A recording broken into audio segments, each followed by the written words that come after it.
श्रीराम जय राम जय जय राम. कोणत्याही प्रसंगात नामाला सोडू नका. आकाशाला भिवून पळाले तरी कुठेही आकाश हे असणारच. त्याप्रमाणे कुठेही गेले तरी देह, मन आणि त्याच्याबरोबर त्याचे भोगही आपल्याबरोबर येणारच. म्हणून आपल्या वाट्याला आलेले कर्माचे भोग समाधानाने भोगायला शिकावे. प्रयत्न केला असता तर बरे झाले असते असे जोपर्यंत वाटते तोपर्यंत प्रयत्न हा अवश्य करावा. यश किंवा अपयश देणारा परमात्माच असे समजून प्रयत्न करावा. सर्व कर्तृत्व त्याच्याकडेच द्यावे. तुझी सेवा किती दिवस करू असे परमेश्वराला विचारणे म्हणजे सेवेत कमीपणा आलाच. तसेच त्याच्या नामाबद्दलही मुदत कशी घालता येईल. विषय किती दिवस बघू असे नाही आपण म्हणत. मग नामाबद्दलच का असे विचारावे.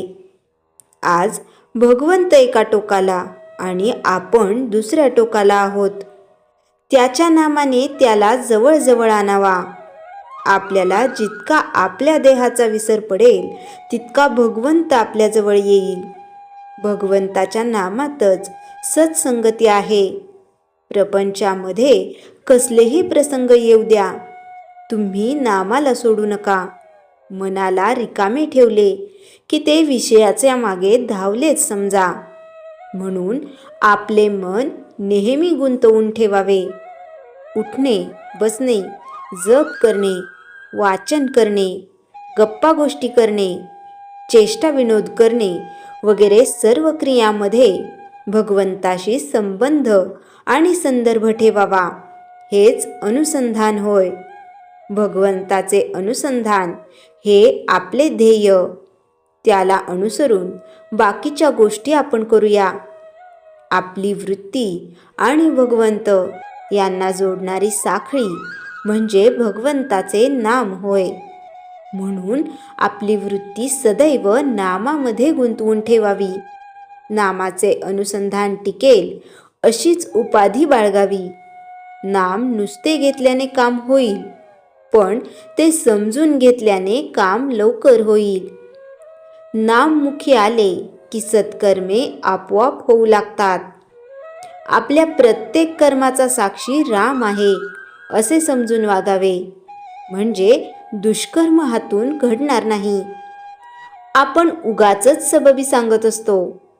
काम असेल त्यावेळी कामाची सबब, पण काम नसेल त्यावेळी नामस्मरण न करता उगाचच गप्पा नाहीतर निंदा, स्तुती किंवा इतर खेळ खेळण्यात वेळ घालवतो. तसे करू नये. आपले मन उनाड आहे. त्याला एके ठिकाणी स्वस्थ राहण्याची सवयच नाही. त्याला थोडी बळजबरी करून नाम घ्यायला लावले पाहिजे. नामामध्ये भगवंताची शक्ती असल्याने नाम घेणाऱ्याची देहबुद्धी क्रमाक्रमाने कमी होते आणि नाम स्थिरावते. नित्य नामस्मरण केल्या वाचून अंती ते येणार नाही. जागेपणी अभ्यास केला तर झोपेच्या वेळी स्मरण येईल. झोपेच्या वेळी स्मरण झाले तर रात्री स्वप्नात तेच होईल आणि सदोदित ध्यास ठेवला तर मरणाच्या वेळीही तेच स्मरण राहील. श्रीराम जय राम जय जय राम. चैतन्यवाणी. नाम घेता घेता नामाशी इतके तादात्म्य व्हावे की मी नाम घेत आहे हे सुद्धा विसरून जावे. श्रीराम जय राम जय जय राम. श्रीराम समर्थ. दासबोध समास 2 दशक 3.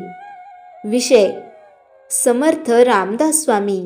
अहंकार, स्वतःला ज्ञानी समजण्याचा भ्रम, गुरुकृपेचे महत्त्व आणि खरी विद्या कशी ओळखावी यावर सखोल विचार मांडतात. या दशकाचा मुख्य उद्देश आहे खोट्या ज्ञानाचा त्याग, नम्रतेतून खरी उन्नती. ओवी 1-2. स्वतःला ज्ञानी समजण्याचा दोष. ओवीचा आशय.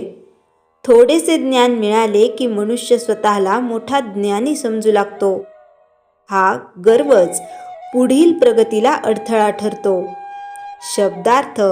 ज्ञानीपणा मिरवणे, विद्वान असल्याचा दिखावा, अहंभाव, मी श्रेष्ठ आहे ही भावना. विश्लेषण. समर्थ येथे अत्यंत सूक्ष्म दोष दाखवतात.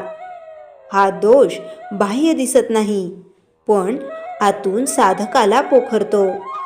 ज्ञानाचा गर्व हा अज्ञानापेक्षा अधिक घातक आहे, असा समर्थांचा ठाम इशारा आहे. ओवी 3-4. बोलघेवडेपणा आणि पोकळ विद्या. ओवीचा आशय. जो फक्त बोलतो, उपदेश करतो, पण स्वतः आचरण करत नाही, तो खरा ज्ञानी नव्हे. शब्दार्थ.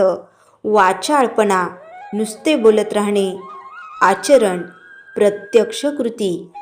विश्लेषण. समर्थ येथे पोकळ प्रवचनावर टीका करतात.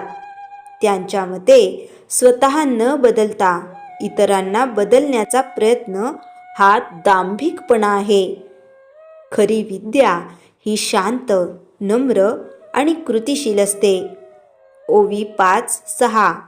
अहंकारामुळे ज्ञान निष्फळ ठरते. ओवीचा आशय. अहंकार असेल तर ज्ञान असूनही विवेक काम करत नाही. अहंकार बुद्धी झाकळतो. शब्दार्थ. अहंकार. मीच करता आहे ही भावना, विवेकभ्रंश, योग्य अयोग्य ओळख न राहणे. विश्लेषण. समर्थ येथे स्पष्ट करतात. ज्ञान अधिक अहंकार म्हणजे पतन, ज्ञान अधिक नम्रता म्हणजे उन्नती. ही ओवी अध्यात्माचा मूलमंत्र सांगते. ओवी 7-8. गुरुविन ज्ञान अपूर्ण. ओवीचा आशय. गुरुशिवाय मिळालेले ज्ञान दिशाहीन असते. गुरु हे ज्ञानाला दिशा देतात. शब्दार्थ. गुरुकृपा, गुरूंचे मार्गदर्शन, दिशा, योग्य मार्ग. विश्लेषण. समर्थ गुरु परंपरेचे महत्त्व अधोरेखित करतात. फक्त एक वाचन ऐकणे पुरेसे नाही. योग्य मार्गदर्शनाशिवाय साधक भरकटतो. गुरु म्हणजे केवळ शिक्षक नव्हे, तर मार्गदर्शक, दीप आहे. ओवी 9-10. खऱ्या शिष्याची लक्षणे. ओवीचा आशय.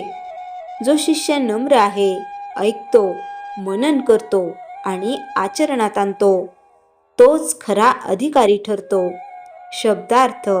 नम्रता, अहंकाराचा अभाव, अधिकार, ज्ञान धारण करण्याची पात्रता. विश्लेषण. समर्थ स्पष्ट करतात की ज्ञान सर्वांसाठी असले तरी ते सर्वांना पचत नाही. पात्रता ही अहंकार सोडल्यावरच येते. ओवी 11-12. शाब्दिक ज्ञानाचा भ्रम. ओवीचा आशय. शब्द लक्षात ठेवले, श्लोक पाठ केले म्हणजे ज्ञान झाले असे नाही. विश्लेषण. समर्थ येथे पाठांतर प्रधान अध्यात्मावर टीका करतात. शब्द हे साधन आहेत, साध्य नाहीत. अनुभवाशिवायचे ज्ञान म्हणजे कोरडी माहिती. ओवी 13-14. स्वतःकडे न पाहणारा ज्ञानी. ओवीचा आशय. जो सतत दुसऱ्यांचे दोष पाहतो पण स्वतःकडे पाहत नाही, तो खऱ्या अर्थाने अज्ञानीच आहे. विश्लेषण. ही ओवी आत्मपरीक्षणाचे महत्त्व सांगते. समर्थ स्पष्ट करतात. दुसऱ्यांचे दोष पाहणे सोपे आहे, स्वतःचे दोष पाहणे कठीण आहे, पण उन्नती तेथेच आहे. ओवी 15-16. नम्रतेतून येणारी खरी विद्या. ओवीचा आशय. जिथे नम्रता आहे तिथे ज्ञान टिकते, जिथे गर्व आहे तिथे ज्ञान नाचते. विश्लेषण. समर्थ येथे आध्यात्मिक समीकरण मांडतात. नम्रता ही कमजोरी नाही, तीच ज्ञानाची खरी शोभा आहे. ओवी 17-18. व्यवहारात ज्ञानी कसा ओळखावा? ओवीचा आशय: खरा ज्ञानी शांत असतो, बोलण्यात मितभाषी असतो, आचरणात स्थिर असतो. विश्लेषण: समर्थ खऱ्या ज्ञानीची बाह्य लक्षणे सांगतात. दिखावा, गोंगाट, अहंभाव हे अज्ञानाची लक्षणे आहेत. ओवी 19-20 दशकाचा निष्कर्ष. ओवीचा आशय: जो अहंकार सोडून गुरुवचन पाळतो तोच ज्ञानाचा खरा अधिकारी होतो. विश्लेषण: दशकाचा शेवट समर्थ ठाम निष्कर्षाने करतात. ज्ञानाचा अंतिम म्हणजे विवेक, नम्रता आणि अंतःशांती. समास 2 दशक 3 तात्विक सार. ज्ञानाचा गर्व सर्वात मोठा दोष. बोलघेवडेपणा म्हणजे विद्या नव्हे. गुरुकृपेशिवाय ज्ञान अपूर्ण.